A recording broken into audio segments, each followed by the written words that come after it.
Pabrik baja. Reka tiba-tiba menerima panggilan telepon dari Midgard. Perasaannya bercampur aduk dan dia menutup panggilan itu selama berkali-kali. Tetapi pihak lain tidak kesal dan terus menghubunginya. Tidak ada cara lain, Reka hanya bisa menjawab panggilan itu. Reka merasa akrab dengan suara yang terdengar dari telepon itu. Reka, bagaimana kabarmu?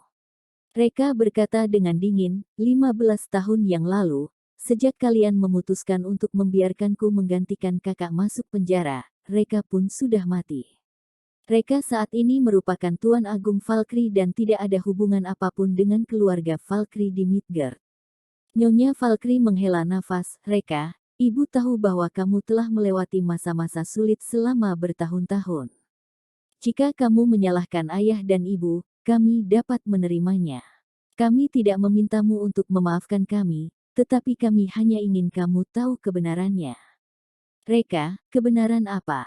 Nyonya Valkyrie, kala itu, orang yang ingin kamu menggantikan kakak kembarmu untuk masuk penjara adalah nenekmu.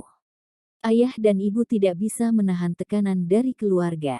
Selain itu, jika ayah dan ibu tidak menyetujuinya, nyawamu akan dalam bahaya. Kamu akan memahami alasan ini nanti. Reka berkata dengan acuh tak acuh, kesalahan itu juga sudah terjadi, tidak ada gunanya lagi menjelaskan semua itu. Jika tidak ada masalah lagi, akhiri saja panggilan ini dan jangan menghubungiku lagi. Nyonya Valkyrie bergegas berkata, tunggu sebentar, kalian seharusnya sudah menerima mahar yang dikirimkan ayah dan ibu, bukan? Mahar itu tidak cukup untuk mengungkapkan permintaan maaf ayah dan ibu, tetapi kami hanya berharap kamu bisa mengetahui maksud baik kami. Jika memungkinkan, pulanglah. Saat ini keluarga Valkyrie membutuhkanmu. Pihak lain menutup telepon. Reka mengerutkan keningnya. Mahar. Mahar apa? Reka, kenapa kamu berada di sini sendirian? Tokia tiba-tiba muncul di sampingnya. Reka tersenyum, tidak apa-apa. Tokia, ayo kita pergi makan. Tokia mengerutkan keningnya, aku tidak nafsu makan. Reka, kenapa? Siapa yang membuatmu marah? Aku akan menghajarnya. Tokia tidak tahu harus menangis atau tertawa. Kualitas diri, perhatikan kualitas dirimu. Jangan menyelesaikan segala masalah dengan main tangan. Tidak ada yang membuatku marah.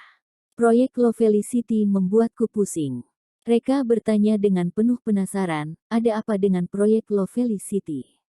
Tokia menjawab, skala proyek ini jauh lebih besar dari perkiraanku. Aku sudah menyesuaikan kembali pabrik baja dan pabrik produksi bahan baku kita, tetapi itu masih belum cukup untuk mendukung proyek Lovelicity. Jika kita tidak memperluas skala pabrik kita, aku khawatir proyek Lovelicity akan tertunda. Reka, gampang. Kita tinggal memperluas skala pabrik. Tokia, tidak semudah yang kamu katakan. Jumlah orang di pabrik, material dan keuangan kita tidak diizinkan untuk memperluas skala pabrik. Namun, aku kepikiran dengan satu rencana. Reka, katakanlah. Tokia berkata, pemerintah berencana untuk melelang Napolo Building Corp dengan harga awal 200 miliar. Jika kita dapat memenangkan Napolo Building Corp, maka akan sangat mudah untuk menjalankan proyek Lovelicity. Reka mengangguk, baik, kalau begitu mari kita menangkan Napolo Building Corp.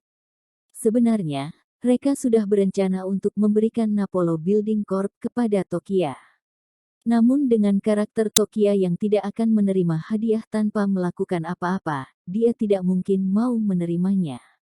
Oleh karena itu, lebih baik dia memberikannya padanya dengan harga murah melalui pelelangan.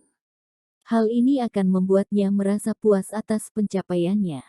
Tokia mengelus pelipisnya dan berkata, saat ini, Napolo Building Corp adalah sesuatu yang sangat diminati, ada banyak bos besar yang sudah mengincarnya. Apakah kita bisa memenangkannya dari para bos besar? Reka, bos besar. Istriku adalah bos di antara para bos besar. Jangan khawatir, mereka tidak akan bisa merebutnya darimu. Dasar. Tokia tersenyum, baguslah jika kamu mendukungku. Aku akan mencobanya. Sudah tidak ada yang mendatangi klinik Miyogi selama 2 hari berturut-turut. Bisnis mereka sudah direbut oleh klinik Kaito. Kimi tahu bahwa mereka tidak bisa bertahan di distrik Moroch lagi, jadi dia memutuskan untuk pindah tempat. Ketika Kimi dan Astina sedang berkemas dan bersiap untuk pindah rumah, putranya yang merupakan seorang tentara meneleponnya. Saat ini, satu-satunya harapannya adalah putranya Vitrus Sumoto. Terutama karena putranya baru saja naik pangkat menjadi seorang petugas. Itu adalah satu-satunya kabar baik yang dia dengar selama beberapa periode ini. Kimi menjawab teleponnya dan berkata sambil tersenyum, "Nak, kenapa kamu tiba-tiba kepikiran untuk menelepon ibu? Apakah kamu kekurangan uang? Ibu akan mengirimkannya untukmu." Vitrus berkata, "Ibu, aku meneleponmu karena ada kabar baik yang ingin aku beritahukan padamu." Kimi tertawa, "Bocah konyol, kamu naik pangkat saja sudah merupakan kabar terbaik untuk ibu, sisanya singkirkan saja." Vitrus berkata, "Ibu, kabar ini lebih baik daripada kenaikan pangkatku. Apakah kamu tahu bahwa Napolo Building Corp yang disita oleh militer telah dilelang? Aku mendapatkan informasi terpercaya, dikatakan bahwa kemiliteran akan melelang Napolo Building Corp hanya dengan harga awal 200 miliar. Ibu harus mengumpulkan 200 miliar untuk memenangkan Napolo Building Corp." Kimi tertawa terpaksa, "Vitrus, kamu sudah terlalu memandang tinggi ibumu. Kita hanyalah keluarga biasa, dari mana kita bisa mendapatkan uang 200 miliar? Selain itu, bahkan jika kita mendapatkan uang 200 miliar, apakah kita bisa bersaing dengan begitu banyak bos besar?" Vitrus berkata, "Ibu, baiklah aku akan memberitahumu. Jadi sebenarnya mentorku, petugas Sabre merupakan penanggung jawab pelelangan kali ini. Aku sudah menjalin hubungan kerja sama dengannya. Aku meminta petugas Sabre untuk lebih memperhatikan keluarga kita. Tentu saja setelah kita memenangkannya, kita harus memberikan beberapa bagian saham kepadanya.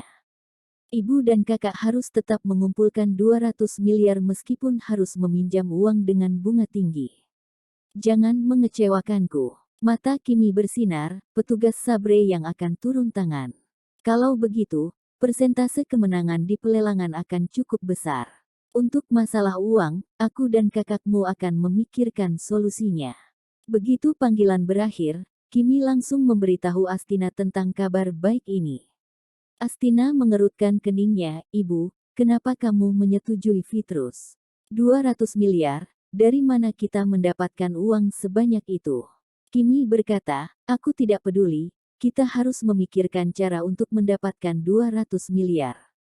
Adikmu sudah memperjuangkan banyak hal demi Napolo Building Corp, dia bahkan sudah menemui petugas Sabre. Jika kamu tidak bisa mendapatkan uang 200 miliar, apakah kamu tidak merasa bersalah pada usaha adikmu? Jangan lupa, ke depannya kamu akan mengharapkan reputasi adikmu."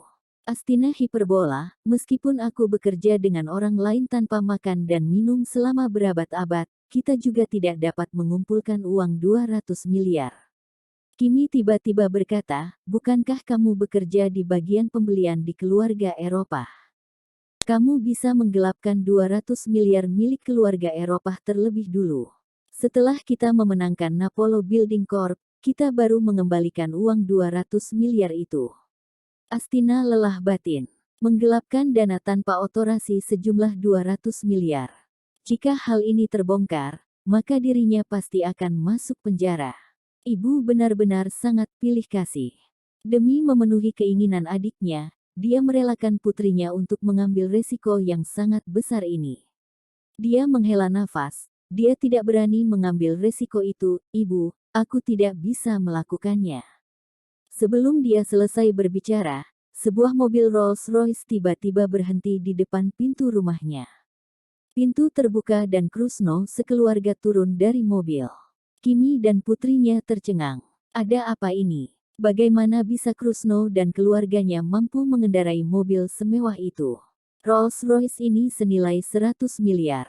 Untuk apa mereka datang ke sini dengan mengendarai mobil mewah? Natsu menghampiri mereka terlebih dulu dan menyalam tangan Kimi sambil berkata, "Dokter Kimi, terima kasih telah menyembuhkan penyakit ayahku. Kami datang ke sini secara khusus untuk mengungkapkan rasa terima kasih kami." Kimi tercengang. Reka yang menyembuhkan ayahmu, ini tidak ada hubungannya denganku. Namun, Natsu terus mengedipkan matanya untuk memberi isyarat padanya. Kimi menyadari ada sesuatu yang mencurigakan, jadi dia pun mengikuti alur Natsu dan berkata, itu bukanlah apa-apa, menyelamatkan pasien memang merupakan kewajiban kami sebagai dokter. Anda tidak perlu berterima kasih.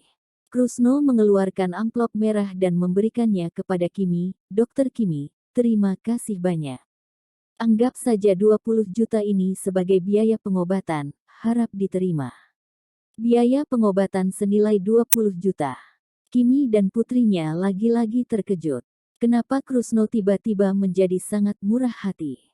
Lalu, dia menyambungkannya dengan mobil mewah mereka senilai 100 miliar itu. Kimi menyadari bahwa mungkin mereka telah mendapatkan rejeki nomplok. Dia segera bertanya, Tuan Krusno, sepertinya akhir-akhir ini keuangan kalian sangat lancar, apakah kalian sudah menjadi kaya raya? Krusno berkata, bukan, ini semua hanya merupakan keberuntungan Lily. Keberuntungan Lily. Astina menatap Lily yang tersenyum bangga dengan curiga. Natsu menjelaskan, putra dari keluarga Valkyrie di Midgard menyukai Lily dan hari ini mereka datang dengan membawa mahar senilai 400 miliar. Kimi dan Astina tercengang. Keluarga Valkyrie di Midgard adalah keluarga kelas atas di seluruh hotline. Putra mereka menyukai Lily dan mengirimkan mahar senilai 400 miliar. Keluarganya benar-benar sangat beruntung. Krusno berkata, mobil Rolls-Royce ini juga merupakan mahar yang diberikan oleh keluarga Valkyrie. Lily membawa kami jalan-jalan dan kebetulan melewati rumahmu, jadi kami datang untuk mengungkapkan rasa terima kasih kami. Mereka mengatakan bahwa mereka datang untuk mengungkapkan rasa terima kasih mereka, tetapi sebenarnya mereka datang untuk pamer. Setelah selesai pamer, Krusno pun pergi meninggalkan tempat itu. Astina Mashita merasa sangat tertekan. Tokia dan Lily dulunya selalu memandang tinggi dirinya.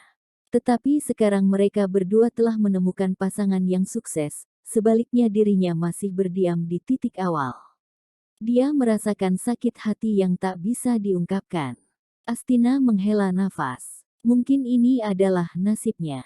Kimi berkata, Astina, jika kita meminjam 200 miliar dari keluarga Mashita, menurutmu apakah mereka bersedia untuk meminjamkannya? Astina tersenyum pahit, Ibu, kamu juga bukannya tidak tahu seberapa pelit keluarga Mashita. Kimi berkata, kita bukan meminta, tapi meminjam. Atau setelah kita memenangkan Napolo Building Corp, kita membagikan sebagian sahamnya kepada mereka. Dengan keserakahan keluarga Mashita, mereka pasti akan menyetujuinya. Astina, benar juga. Baiklah Ibu, aku akan berdiskusi dengan mereka. Setelah meninggalkan klinik Kimi, Lily langsung melaju ke pabrik baja milik Tokia. Akhir-akhir ini, dengan bantuan Reka, bisnis Tokia berkembang pesat dan Lily sudah tertinggal banyak.